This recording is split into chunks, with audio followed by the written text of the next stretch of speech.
Hello, it's 9 a.m. in Warsaw, and this is World News on TVP World. I'm Marie Cato. According to the Financial Times, Volodymyr Zelenskyy is preparing to announce presidential elections as well as a referendum on a peace deal with Russia in the coming days. The Ukrainian president has reportedly been pressured by the White House to hold both votes by May 15th or risk losing U.S. security guarantees. On Friday, Zelenskyy told reporters that the U.S. wants the war to be over by June, citing the White House's hope to resolve the issue before the upcoming midterm elections. The Financial Times reports that he will announce both votes on February 24th, the fourth anniversary of Russia's invasion of Ukraine. Zelenskyy, whose term was originally scheduled to end in May 2025, has previously repeatedly rejected calls to hold a presidential election while the country remains under martial law, with approximately a fifth of its population displaced. Ukraine's accession could greatly benefit the European Union through Kyiv's strategic value and agricultural and industrial potential, said Fabrice Potier, the CEO of political consultancy firm Rasmussen Global, in a conversation with TVP World. I think some aspirants are more equal than others, because some have a geopolitical and economic value than other EU aspirants, like in the Western Balkans, do not have to the same extent. That doesn't mean they don't have, value in their own merit, but it does mean that Ukraine holds a very, very peculiar strategic value. It is, in a way, the front line and the eastern flank of the European Union vis-à-vis Russia. It is also potentially a big agricultural and industrial power, and the EU now needs to have as much, I would say, strategic depth as it can, facing the Chinas, Russias, and increasingly the United States.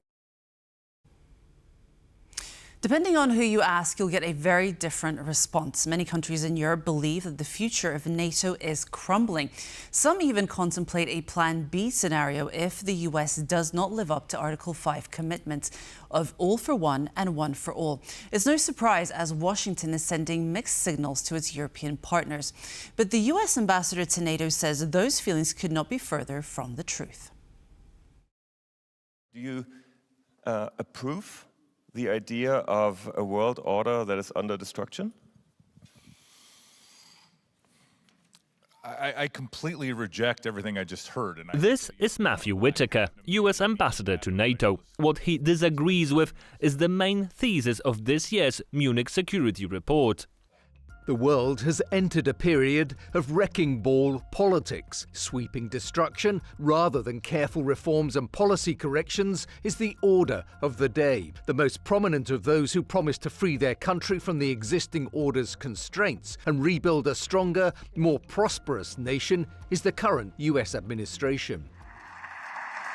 Europe saw the first salvo in this destruction of transatlantic relations in Vice President J.D. Vance's speech from last year's Munich Security Conference. In Washington, there is a new sheriff in town. And then a year of Europe bashing followed. The leadership of the Trump administration's already been abundantly clear that Europe is going to have to fend for itself. With the climax being President Donald Trump's bid to acquire Greenland, an autonomous territory of Denmark, a fellow NATO member. And according to the US president, no holds were barred. I would like to make a deal, the easy way, but if we don't do it the easy way, we're going to do it the hard way. But according to the US ambassador to NATO, this is just rhetoric from Trump. I learned in the first Trump administration, ultimately as acting attorney general, that if I try to respond to every single Truth Social or tweet by President Trump, that would be a full-time job for me. And what Europe sees as the destruction of NATO is actually intended as reconstruction by Washington. It doesn't mean we're getting a divorce. Mom and Dad are still together. We just expect everyone to be strong. Europe has indeed gotten stronger over this past year. More countries from the continent are on track to meet the new NATO military expense threshold, which is to hit 5% of the country's GDP in 2035. Since January last year, Europe has been single-handedly financially supporting Ukraine in its war with Russia. And European forces increasingly bolster defense on NATO's eastern flank. For example, last week, Germany took command of NATO's forces in Lithuania with a 5,000-strong contingent to be deployed there soon. I'm pretty sure that the brigade will fully deployed in the next 2 years. And this is a strong signal for deterrence and for European unity.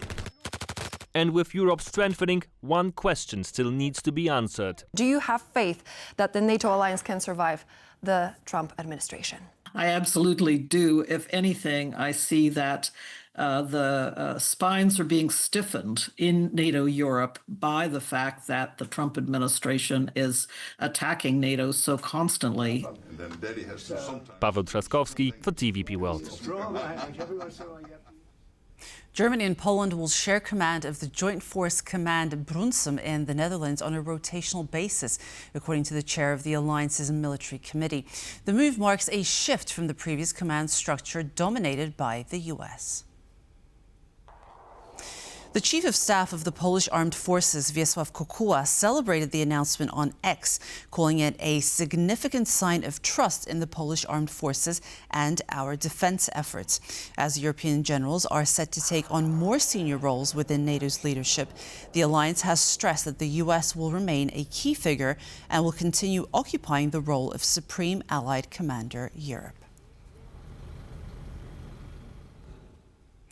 Russia continues to strengthen its ties with African countries, according to the Estonian Intelligence Agency's annual report.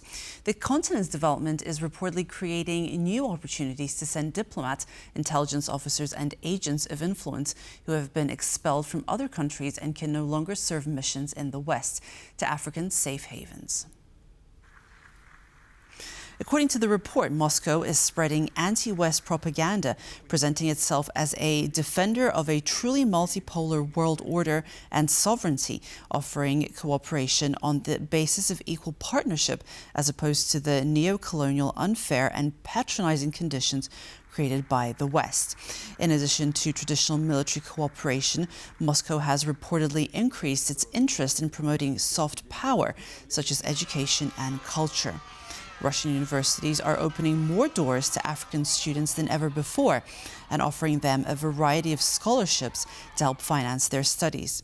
Moscow is preparing to host the third Russia-Africa Summit this year. Previously, the event took place in Sochi in 2019 and in St. Petersburg in 2023. U.S. Vice President J.D. Vance on Tuesday signed a landmark strategic partnership with Azerbaijan, signaling a massive shift in American influence across the South Caucasus. The deal follows a historic peace accord with Armenia and aims to solidify the U.S. as the region's primary power broker in place of Russia.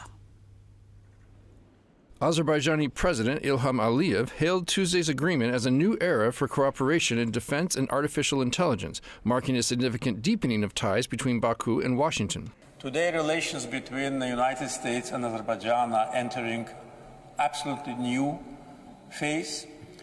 In the charter which we signed with our dear guest, there are different directions of our cooperation. We will continue to work closely on the issues related to security, anti-terror operations. We will continue to work on the issues related to energy security. Azerbaijan today provides energy security with its natural gas resources to 16 countries. 11 of them are NATO members, the allies of the United States. U.S. Vice President J.D. Vance also celebrated the agreement, in particular the new trip corridor named after U.S. President Donald Trump. We're proud to announce, and I believe I was one of the very first to fly along the new Trump Road for international peace and prosperity that will connect the two separate parts of Azerbaijan. And our hope is that that will build the kind of economic and natural resource and critical mineral cooperation that will make it possible to really make this incredible peace agreement between Azerbaijan and Armenia stick. Tuesday's diplomatic push came just after a visit to neighboring Armenia, where Vance signed a separate deal that could see the U.S. build a nuclear power plant to end the country's energy dependence on Moscow. During Vance's visit, Armenia also agreed to further discuss the trip corridor, which could make Armenia an important trade hub. The decision to raise the tariff on Switzerland to 39% came about because, quote, "I didn't really like the way she talked to us," said US President Donald Trump in a Fox Business interview describing a phone call with someone he described as the Prime Minister of Switzerland. Switzerland does not have a Prime Minister and is governed by a federal council, which in 2025 was presided over by Karin Keller-Sutter. They were paying no tariffs, sending stuff over here like nobody could believe. And we had a $42 billion deficit, and we weren't taking anything. I said, well, we have to do something because we have to even that up a little bit. I didn't have to get everything at one time. So I put on a 30% tariff, which is very low. Then I got an emergency call from, I believe, the Prime Minister of Switzerland, and she was very aggressive, but nice, but very aggressive. "Sir, we are a small country. We can't do this. We can't do this. I couldn't get her off the phone. "We are a small country." I said, "You may be a small country, but we have a $42 billion deficit with you." No, we are a small country. Again and again and again. I couldn't get her off the phone. So it was at 30%. And I didn't really like the way she talked to us. And so instead of giving her a reduction, I raised it to 39%. The leaders of Austria, the Czech Republic and Slovakia have formed a united front ahead of this Thursday's European summit, demanding the EU take immediate action to slash surging electricity prices. Following a high-level meeting in Bratislava, the trio warned that the bloc's current energy policies are crippling competitiveness and threatening the future of European manufacturing. The Prime Ministers are calling for an overhaul of the emissions trading scheme, arguing carbon permits speculation is increasing power costs for business.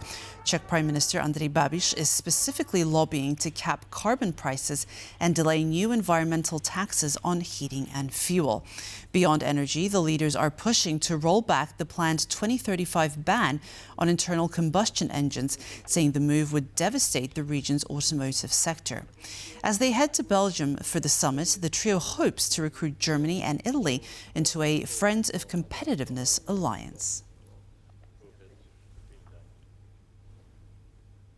Volkswagen plans to build most of the vehicles it offers in China using its new electronic architecture platform developed with EV maker XPeng by 2030.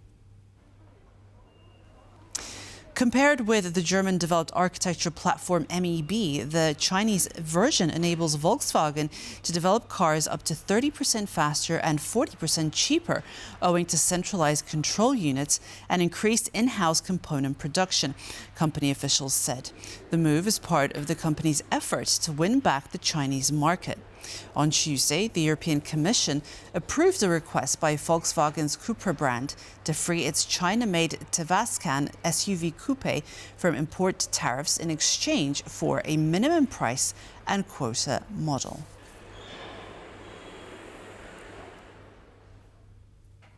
Poland's Warsaw-Radom airport rolled out a new strategy aimed at invigorating one of the country's least used airports.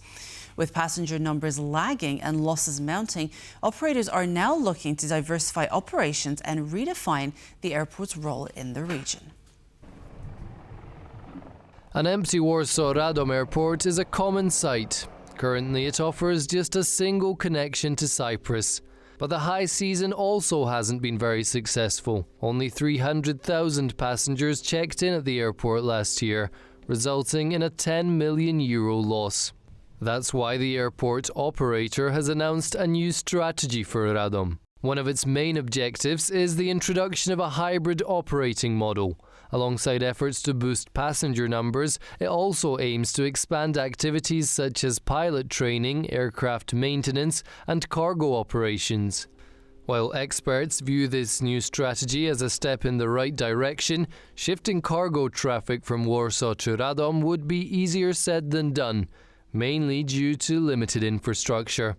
All those operations are currently, scheduled up to the minute in the Warsaw Chopin Airport.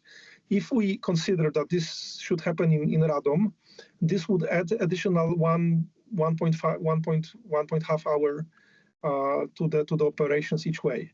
Again, it's probably possible, but it might be very costly. What could work is for Radom to take over some of Warsaw Chopin's airport passenger traffic. I would highlight even more this main function that this should be the low cost and the charter airport for the southern part of Mazovian Voivodeship. Warsaw Chopin Airport plans to increase its capacity to over 30 million passengers per year by 2029, a figure which at the current pace of growth may be quickly surpassed. That's all for World News at the moment. We'll be back with fresh news and headlines at 10 a.m. See you soon.